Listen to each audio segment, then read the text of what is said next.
Class 10 श्रम विभाजन और जाति प्रथा का प्रश्न उत्तर आज आपके लिए इस चैनल के माध्यम से मिल रहा है। तो इस वीडियो को आप लोग पूरा देखिएगा और अपने दोस्तों में भी शेयर कीजिएगा। इस वीडियो के तहत आप लोग अगर मैट्रिक 2024 का एग्ज़ाम देने वाले हैं तो आप लोग के लिए ये बहुत ही महत्वपूर्ण साबित होने वाला है, क्योंकि ऐसा ही प्रश्न आप लोगों को एग्ज़ाम में आएगा। तो इस वीडियो के तहत आप लोग अपने तैयारी को पूर्ण रूप दे सकते हैं। तो चलिए शुरू करते हैं हम अपना पहला क्वेश्चन। तो पहला क्वेश्चन है कि लेखक किस विडंबना की बात करते हैं? विडंबना का स्वरूप क्या है? उत्तर होगा लेखक महोदय, आधुनिक युग में भी जातिवाद के पोषकों की कमी नहीं है जिसे विडंबना कहते हैं। विडंबना का स्वरूप यह है कि आधुनिक सभ्य समाज कार्यकुशलता के लिए श्रम विभाजन को आवश्यक मानता है, क्योंकि जाति प्रथा भी श्रम विभाजन का ही दूसरा रूप है, इसलिए इसमें कोई बुराई नहीं है। तो उसी तरह दूसरा प्रश्न आप लोगों के बीच है कि प्रश्न 2 है कि जातिवाद के पोषकों उसके पक्ष में क्या तर्क देते हैं? तो उत्तर हो जाएगा जातिवाद के पोषक जातिवाद के पक्ष में अपना तर्क देते हुए उसकी प्रतियोगिता को सिद्ध करना चाहते हैं। जातिवादियों का कहना है कि आधुनिक सभ्य समाज कार्यकुशलता के लिए श्रम विभाजन को आवश्यक मानता है, क्योंकि श्रम विभाजन जाति प्रथा का ही दूसरा रूप है, इसलिए श्रम विभाजन में कोई बुराई नहीं है। जातिवादी समर्थकों का कहना है कि माता पिता के सामाजिक स्तर के अनुसार ही, यानी गर्भधारण के समय ही मनुष्य के पेशा निर्धारित कर दिया जाता है। हिंदू धर्म पेशा परिवर्तन की अनुमति नहीं देता, भले ही वह पेशा अनुपयुक्त या अपर्याप्त हो क्यों न हो, भले ही उसके भूखे मरने की नौबत आ जाए, लेकिन उसे अपनाना ही होगा।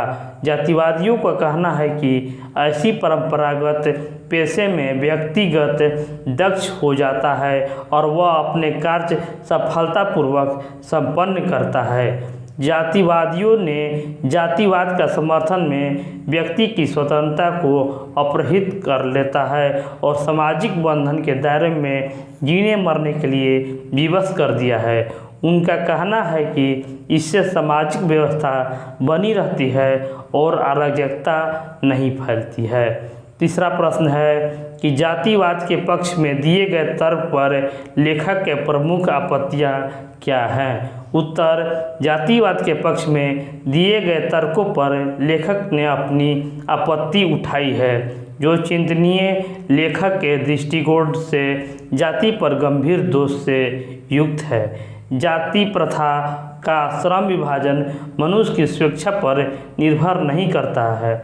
मनुष्य की व्यक्तिगत भावना या व्यक्तिगत रुचि का इसमें कोई स्थान या महत्व नहीं रहता है। आर्थिक पहलू से भी अत्यधिक हानिकारक जाति प्रथा है। जाति का महत्व मनुष्य का स्वभाव, प्रेरणा, रुचि और आत्मशक्ति को दबा देती है, साथ ही अस्वाभाविक नियमों में जकड़कर निष्क्रिय भी बना देती है।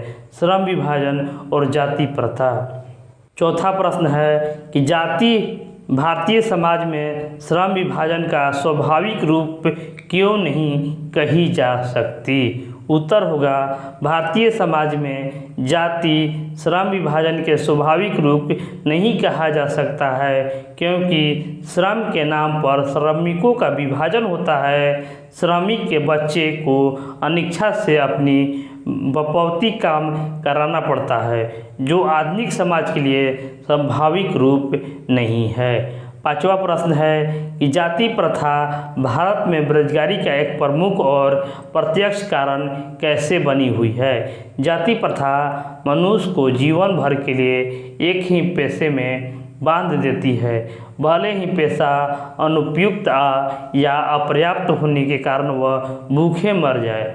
आधुनिक युग में उद्योग धंधे की प्रक्रिया तथा तकनीक में निरंतर विकास और अकस्मात परिवर्तन होने के कारण मनुष्य का पेशा बदलने की आवश्यकता पड़ती है, किंतु भारतीय हिंदू धर्म की जाति तथा व्यक्ति की परंपरागत होने के बावजूद ऐसा पेशा चुनने की अनुमति नहीं देता है। उसका पैतृक पेशा न हो, इस प्रकार पेशा परिवर्तन का अनुमति न देकर जाति प्रथा तथा भारतीय समाज में बेरोजगारी का एक प्रमुख तथा प्रत्यक्ष कारण बनी हुई है। छठा प्रश्न है कि लेखक आज के उद्योगों में गरीबी और उत्पीड़न से भी बड़ी समस्या किसे मानते हैं और क्यों? उत्तर होगा, लेखक आज के उद्योगों में गरीबी और उत्पीड़न से भी बड़ी समस्या जाति प्रथा को मानते हैं। जाति प्रथा के कारण पेशा चुनने में स्वतंत्रता नहीं होती, उसकी व्यक्तिगत भावना तथा व्यक्तिगत रुचि का कोई इसमें स्थान नहीं होता है। मजबूरी बस जहाँ काम करने वालों का दिल नहीं लगता, न ही दिमाग को न कोई कुशलता कैसे प्राप्त की जा सकती है, अतः यह निर्विवाद रूप से सिद्ध हो जाता है कि आर्थिक पहलू से भी जाति प्रथा हानिकारक प्रथा है। सातवां प्रश्न है कि लेखक ने पाठ के किन पहलुओं से जाति प्रथा को एक हानिकारक प्रथा के रूप में दिखाया है? उत्तर, जाति प्रथा के कारण श्रमिकों का अस्वाभाविक विभाजन हो गया है, आपस में ऊंच नीच की भावना भी विद्यमान है। जाति प्रथा के कारण अनिच्छा से पुश्तैनी पेशा अपनाना पड़ता है, जिस कारण मनुष्य की पूरी क्षमता का उपयोग नहीं हो पाता है। आर्थिक विकास में भी जाति प्रथा बाधक है।